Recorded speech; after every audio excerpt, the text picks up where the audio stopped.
பிற்பகல் வேளையில் சென்னை பெருநகர நிகழ்ச்சிகளையும் பிற மாநகர செய்திகளையும் காண இணைவோம் தமிழ் நகரங்களோடு. விரைவோம் செய்திக்களத்திற்குள். வரி ஏய்ப்பு புகார் அடிப்படையில் சென்னையின் பல்வேறு இடங்களில் உள்ள சீஷெல் உணவகங்கள் உட்பட 22 இடங்களில் வருமான வரித்துறையினர் சோதனை நடத்தினர். சென்னை வேளச்சேரி பிரதான சாலையில் உள்ள சீஷெல் உணவகத்திற்கு சென்ற வருமான வரித்துறை அதிகாரிகள் 8 பேர் உணவகம் பூட்டியிருந்த நிலையில் அதன் பின்பக்க வழியாக உள்ளே சென்று சோதனை செய்தனர். அதேபோல் அண்ணா நகர், 1000 விளக்கு, OMR சாலை உள்ளிட்ட பகுதிகளில் இயங்கும் உணவகங்கள் உட்பட 3 மாநிலங்களில் உள்ள 22 இடங்களில் சோதனை நடைபெற்றது. இந்த உணவகங்களின் உரிமையாளரான கேரள மாநிலம் தலசேரியை சேர்ந்த குன்ஹி மோசா என்பவரின் வீட்டிலும் சோதனை நடைபெற்றது. சில ஆண்டுகளுக்கு முன் நடிகர் ஆர்யா அண்ணா நகரில் செயல்பட்டு வந்த சீஷெல் உணவகத்தை குன்ஹி மூசாவிற்கு விற்றுள்ளார் என்பது குறிப்பிடத்தக்கது. சென்னை மெட்ரோ ரயில் நிலையத்திற்கு இந்த ஆண்டுக்கான 2 கௌரவத்திற்குரிய விருதுகள் கிட்டியுள்ளன. உலகளாவிய சுற்றுச்சூழல் விருது, நிலைத்தன்மைக்கான விருது என 2 விருதுகளை பெற்றுள்ளது சென்னை மெட்ரோ. டெல்லியில் நடைபெற்ற சுற்றுச்சூழல் மற்றும் நிலைத்தன்மைக்கான மாநாட்டில் இந்த விருதுகள் வழங்கப்பட்டுள்ளன. இதுகுறித்து சென்னை மெட்ரோ நிறுவனம் வெளியிட்டுள்ள செய்திக்குறிப்பில், பணிகளில் பாலின சமத்துவம் மற்றும் நிலையான நகர்ப்புற போக்குவரத்து ஆகியவற்றில் மெட்ரோ ரயில் நிறுவனம் முன்மாதிரியாக திகழ்ந்து வருவதாக தெரிவிக்கப்பட்டுள்ளது.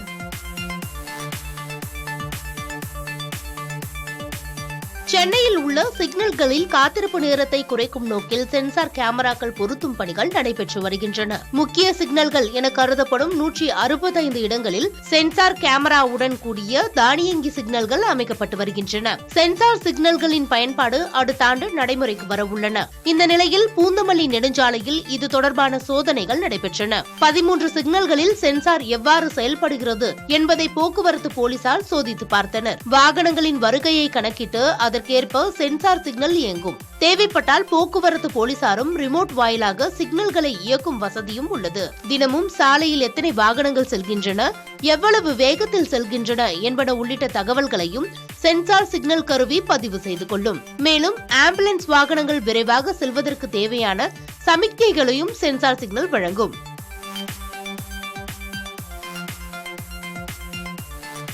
சென்னையில் 17 வயது சிறுமியை காதலிப்பதாக கூறி ஏமாற்றி பாலியல் குற்றம் புரிந்த இளைஞர் கைது செய்யப்பட்டார்.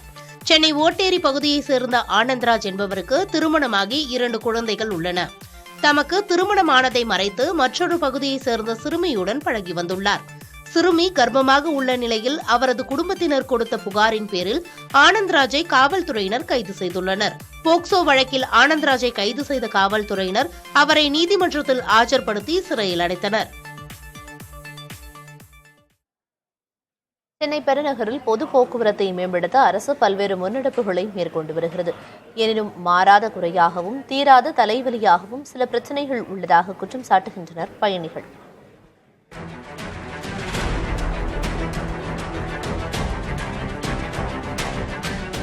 சென்னை மாநகராட்சியில் 1420 பேருந்து நிறுத்தங்கள் அமைக்கப்பட்டுள்ளன. இவற்றில் சுமார் 700 நிறுத்தங்கள் ஒப்பந்ததாரர்களால் பராமரிக்கப்படுகின்றன. துருப்பிடிக்காத எஃகினால் டிஜிட்டல் விளம்பர பலகை, இருக்கைகள் என தொடக்கத்தில் பளபளவென காட்சி கொடுத்தன சென்னையின் பேருந்து நிறுத்தங்கள். ஆனால் தற்போது பல பேருந்து நிறுத்தங்கள் போதை ஆசாமிகளும் மனநலம் குன்றியவர்களும் நிரந்தரமாக வசிக்கும் இடமாக திகழ்கின்றன. முறையாக பராமரிக்கப்படாததே இதற்கு காரணம் என்கிறார்கள் சென்னை மக்கள். மழைக்காலம் தொடங்கும் முன்பே பேருந்து நிறுத்தங்களின் மேற்கூரைகளை சீரமைக்குமாறு கோருகிறார்கள் அவர்கள். குறிப்பாக மழை நேரத்தில் பேருந்துக்காக காத்திருப்பவர்கள் மட்டுமின்றி இருசக்கர வாகன ஓட்டிகளும் பேருந்து நிறுத்தங்களை நாடுவதால் பேருந்து நிறுத்தங்களின் வடிவமைப்பையே மாற்றியமைக்க வேண்டும் என்பது சென்னை மக்களின் வலியுறுத்தல். ஷேடு ஏற்றணும், ஏன்னா ஈவினிங் டைமில் வெயில் வந்துடுது. ஒரு மார்னிங் டைமில் மட்டும்தான் கொஞ்சம் ப்ரொடெக்ஷன் இருக்குது. இன்னும் கொஞ்சம் அந்த இம்ப்ரூவ் பண்ணணும். இரவு நேரங்களில் மதுபோதை ஆசாமிகள் பேருந்து நிறுத்தங்களிலேயே விழுந்து கிடப்பதால் பெண் பயணிகள் அசாதாரண சூழலை எதிர்கொள்ளும் நிலை காணப்படுகிறது. மேலும் உயரம் குறைவானவர்கள் அமர்வதற்கு வசதியாக பேருந்து நிறுத்தங்களில் உள்ள இருக்கைகளின் உயரத்தை குறைக்க வேண்டும் என்ற கோரிக்கையும் எழுந்துள்ளது. பஸ் ஸ்டாப் வந்து கொஞ்சம் கீழே இருந்தால் நல்லா இருக்கும். அந்த பில்லர்கிட்ட கொஞ்சம் ஹைட்டாக இருக்குது, அதெல்லாம் ஏறி உட்கார முடியல. ஹைட்டாக அதிகமாக இருக்குது. எங்களை மாதிரி குள்ளமாக இருக்கவங்களாம் மேலே ஏறி உட்கார முடியல. இது நல்லா இருக்குது. ஆனால் வெயில் டைமில் இது கொஞ்சம், இது மழைக்கும் இது கொஞ்சம் சரியில்லை. இதுக்கெல்லாம் சரி பண்ணால் நல்லாயிருக்கும்.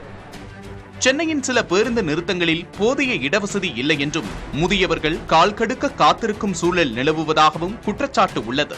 இடவசதியையும் இருக்கை வசதியையும் அதிகரிக்க வேண்டும் என்கின்றனர் சென்னை வாசிகள்.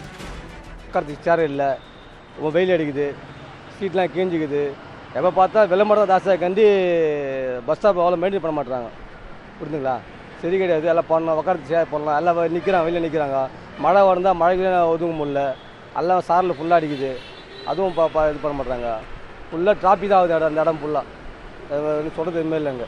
எல்லா பஸ் ஸ்டாப் இங்கே மட்டும் எல்லா பஸ் ஸ்டாப்பாக தான், எங்கேயுமே சேர் கிடையாது, இருக்க மாட்டேது எங்கே பார்த்தாலும். சென்னையில் பேருந்து நிறுத்தங்களை வெயில் காலத்திலும் மழைக்காலத்திலும் பொதுமக்களுக்கு பாதிப்பு ஏற்படுத்தாத வகையில் மாற்றியமைக்க வேண்டியது மாநகராட்சியின் கடமை என்கிறார்கள் சென்னை வாசிகள். பேருந்துகளுடைய இந்த பேருந்து நிறுத்தங்கள் முறையாக பராமரிக்கப்படாமல் இருப்பதாக இங்கு இருக்கக்கூடிய பயணிகளுடைய கருத்தாக இருக்கிறது. அதே நேரத்தில் வெயில் மழை போன்ற காலங்களிலும் இங்கு அதிகமாக சிரமப்படுவதாக அவர்கள் தங்களுடைய கருத்துக்களை முன்வைக்கிறார்கள். புதிய தலைமுறைக்காக ஒளிப்பதிவாளர் தினேஷுடன் செய்தியாளர் வினீஷ் சரவணன். செய்திகளை தொடர்ந்து அடுத்தடுத்து பார்க்கலாம். சென்னை பூந்தமல்லியில் உரிய பாதுகாப்பு மேற்பார்வையின்றி நெடுஞ்சாலைத்துறையினர் பணியாற்றி வருகின்றனர். பெங்களூர் தேசிய நெடுஞ்சாலையில் சேர்ந்திருக்கும் மணலை அகற்றும் பணிகள் நடைபெற்றன.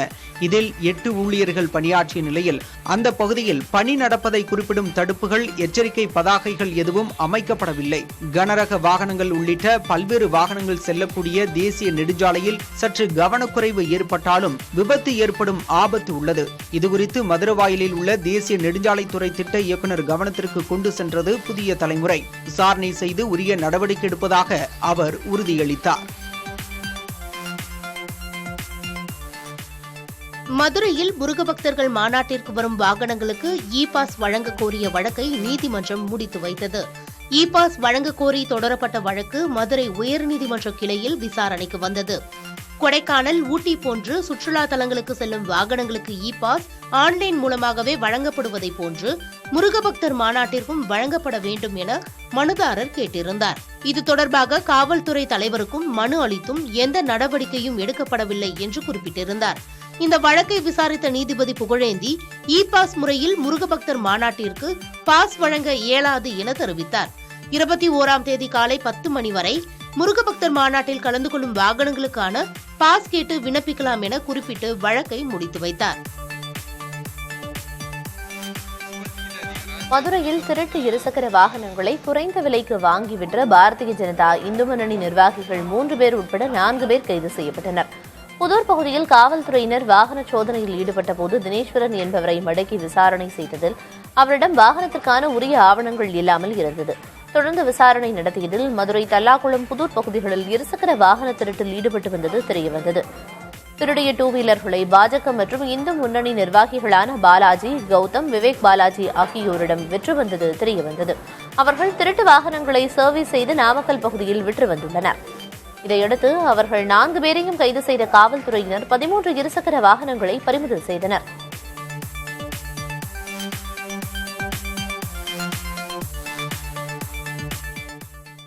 கப்பலூர் சுங்கச்சாவடி அகற்றப்பட வேண்டும் என்ற திருமங்கலம் மக்களின் போராட்டம் 13 ஆண்டுகளாக நீடிக்கிறது. இதுகுறித்த தகவல் அறியும் உரிமைச் சட்டத்தின் கீழ் பெறப்பட்ட தகவல் ஒன்று அவர்களின் தலைவலியை அதிகரிக்கிறது.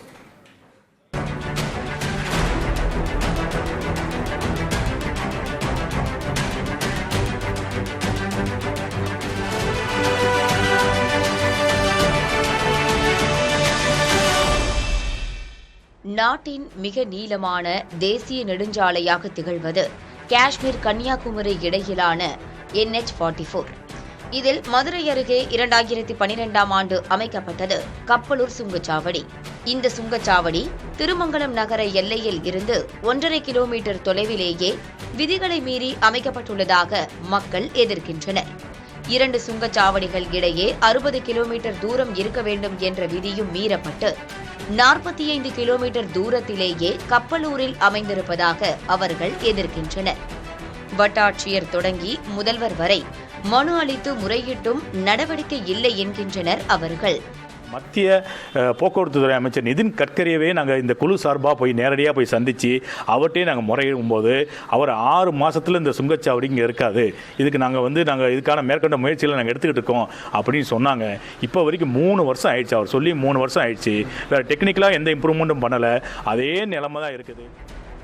மதுரை செல்வதற்கும் தங்கள் பகுதியின் வளர்ச்சிக்கும் கப்பலூர் சுங்கச்சாவடி முட்டுக்கட்டை போடுவதாகவே கருதுகின்றனர் திருமங்கலம் மக்கள்.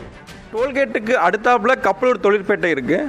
கப்பலூர் தொழிற்பேட்டையிலிருந்து அந்த பக்கம் பார்த்தீங்கன்னா அதோடைய வளர்ச்சி ரொம்ப அபரிவிதமாக இருக்குது. ஆனால் தொழிற்பேட்டைக்கு இந்த பக்கம் திருமங்கலத்தை நோக்கி பார்க்குறப்போ அது இந்த டோல்கேட்னால முதலீட்டாளர்களும் சரி, அந்த இருக்கிற இட வசதி வச்சுருக்கிறவங்களும் சரி, எந்த ஒரு விஷயமும் அவங்களால செய்ய முடியாமல் அதோட வளர்ச்சி அப்படியே சுணங்கி போயிருக்கு.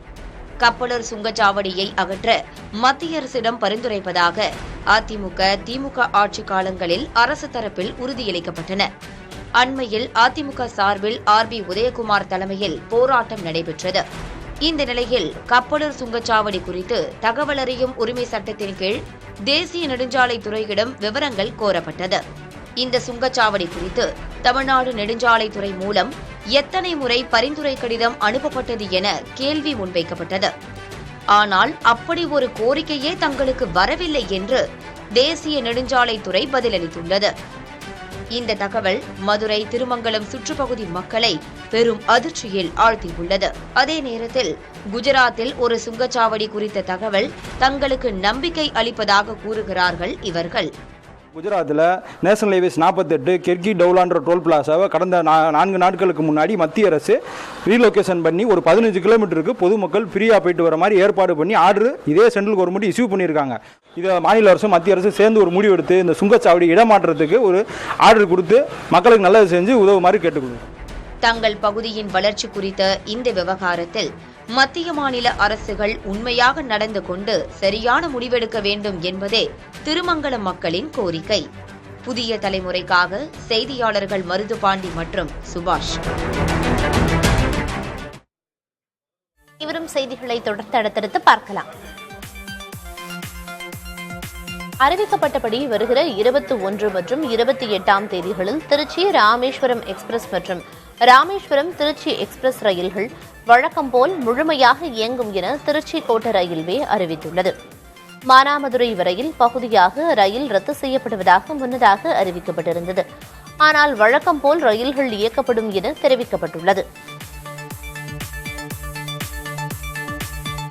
திருச்சி பாலக்கரையில் பாதாள சாக்கடைக்காக தோண்டப்பட்ட பள்ளங்களால் சேதமடைந்த சாலைகளை சீரமைத்து தரக்கோரி பொதுமக்கள் சாலை மறியலில் ஈடுபட்டனர்.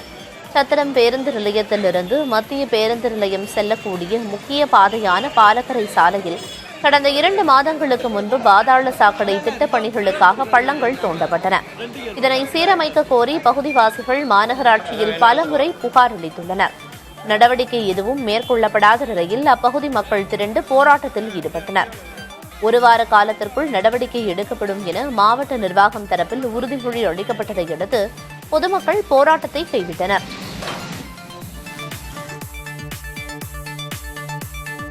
திருச்சி மாநகரில் இந்த ஆண்டு குற்றச் செயல்களில் ஈடுபட்ட 57 பேர் மீது குண்டர் சட்டத்தின் கீழ் நடவடிக்கை எடுக்கப்பட்டுள்ளது.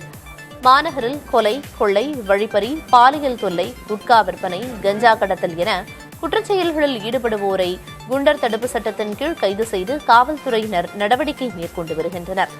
கடந்த ஜனவரி மாதம் முதல் தற்போது வரை மொத்தம் 57 பேர் குண்டர் தடுப்புச் சட்டத்தின் கீழ் கைது செய்யப்பட்டுள்ளதாகவும் இதுபோன்ற சட்ட நடவடிக்கைகளில் தமிழ்நாட்டில் திருச்சி மாநகர் 3வது இடத்தில் உள்ளதாகவும் காவல்துறை தரப்பில் தெரிவிக்கப்பட்டுள்ளது.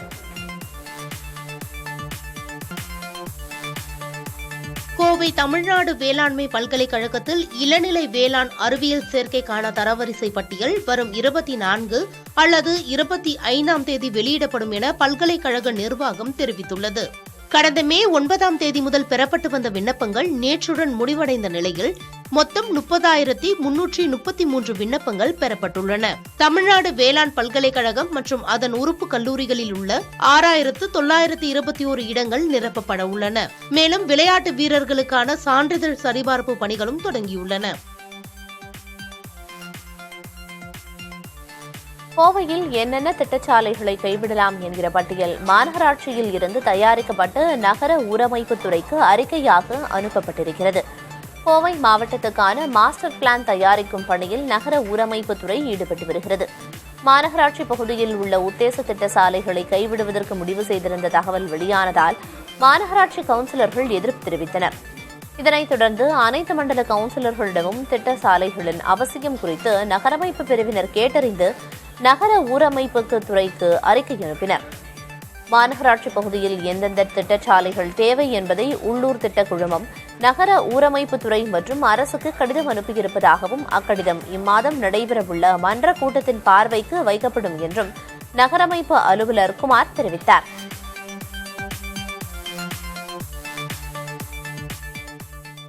கோவையில் கல்லூரி மாணவி ஒருவரை திடீரென இழுத்துச் சென்று பாலியல் அத்துமீறலில் ஈடுபட்ட நபரை காவல்துறையினர் கைது செய்தனர். மாணவியின் கூக்குரலை கேட்டு பொதுமக்கள் திரண்டு அந்த நபரை மடக்கி பிடித்து காவல்துறையினரிடம் ஒப்படைத்தனர். அவரை கைது செய்த காவல்துறையினர் நீதிமன்றத்தில் ஆஜர்படுத்தி சிறையில் அடைத்தனர். பாலியல் அத்துமீறலில் ஈடுபட்டவர் பீகார் மாநிலத்தைச் சேர்ந்த சுகேந்திர பாஷா என்பது தெரியவந்தது. சென்னையில் ஏற்படும் போக்குவரத்து நெரிசலுக்கு தீர்வு காண மெகா கடல் மேம்பால திட்டம் ஒன்றை மாநில நெடுஞ்சாலைத்துறை கையில் எடுத்துள்ளது. எண்ணூர் முதல் மாமல்லபுரம் பூஞ்சேரி வரை 3 கட்டங்களாக மொத்தம் 92 கிலோமீட்டர் தூரத்திற்கு கடல் வழி சாலை அமைக்க முடிவு செய்யப்பட்டுள்ளது.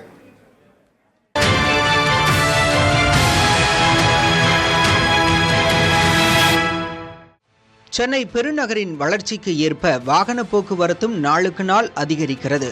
அதற்கு ஏற்ப தற்போது உள்ள சாலைகளை அகலப்படுத்துவது, புதிய சாலைகளை உருவாக்குவதில் அரசு தீவிரம் காட்டி வருகிறது. இதன் முக்கிய கட்டமாக சென்னை மற்றும் செங்கல்பட்டு மாவட்டத்தை இணைக்கும் வகையில் எண்ணூர் முதல் பூஞ்சேரி வரை 92 கிலோமீட்டர் தூரத்திற்கு கடல் வழிச்சாலை அமைக்க தமிழ்நாடு மாநில நெடுஞ்சாலை ஆணையம் திட்டமிட்டுள்ளது. இந்த திட்டத்திற்கான சாத்தியக்கூறு அறிக்கை தயாரிக்க 3,80 லட்சம் ரூபாயை தமிழ்நாடு அரசு ஒதுக்கியுள்ளது. கிழக்கு கடற்கரை சாலை கடல்வழி மேம்பாலம் என பெயரிடப்பட்டுள்ள இந்த திட்டத்திற்கு 27,600 கோடி ரூபாய் செலவாகும் என மதிப்பிடப்பட்டுள்ளது. கடல் வளம் பாதிக்காத வகையில் புதிய தொழில்நுட்பத்தை பயன்படுத்தி மேம்பாலம் அமைக்க திட்டமிடப்பட்டுள்ளது. இந்த சாலைக்காக கடலோர ஒழுங்குமுறை ஆணையத்திடம் ஒப்புதல் பெற வேண்டியுள்ளது. இந்த சாலையால் துறைமுகங்களில் சரக்கு கப்பல் போக்குவரத்து அதிகரிப்பதுடன் தொழில் வளம் பெருகும். சென்னை சாலைகளில் வாகன நெரிசல் கணிசமாக குறையும் என்று எதிர்பார்க்கப்படுகிறது. செய்திகளை தொடர்ந்து அடுத்தடுத்து பார்க்கலாம்.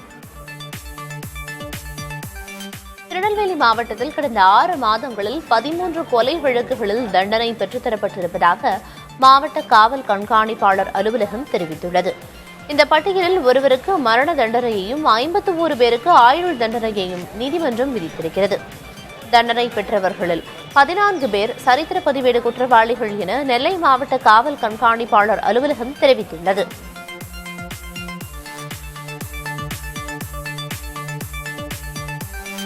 வேளாண் பட்ஜெட்டில் அறிவித்த திட்டங்களை விரைந்து செயல்படுத்த வலியுறுத்தி திருச்சியில் விவசாயிகள் முக்காடு போட்டு திருவோடு ஏந்தி நூதன போராட்டத்தில் ஈடுபட்டனர். தமிழக ஏரி மற்றும் ஆற்றுப்பாசன விவசாயிகள் சங்கத்தைச் சேர்ந்த அவர்கள் மாவட்ட ஆட்சியர் அலுவலகம் அருகே திரண்டனர். வேளாண் விளைபொருட்களுக்கு உரிய விலை நிர்ணயம், கூட்டுறவு வங்கிகளில் கடனுதவி, தரமான நெல் விதைகள், உரங்களை வழங்க வலியுறுத்தி அவர்கள் முழக்கமிட்டனர். நாட்டிலேயே முதல் முறையாக தமிழ்நாட்டில் மருத்துவ அருங்காட்சியகம் அமையவுள்ளது. மருத்துவ அருங்காட்சியகம் என்றால் என்ன, எங்கு அமையப் போகிறது என்ற விவரங்களை பார்க்கலாம்.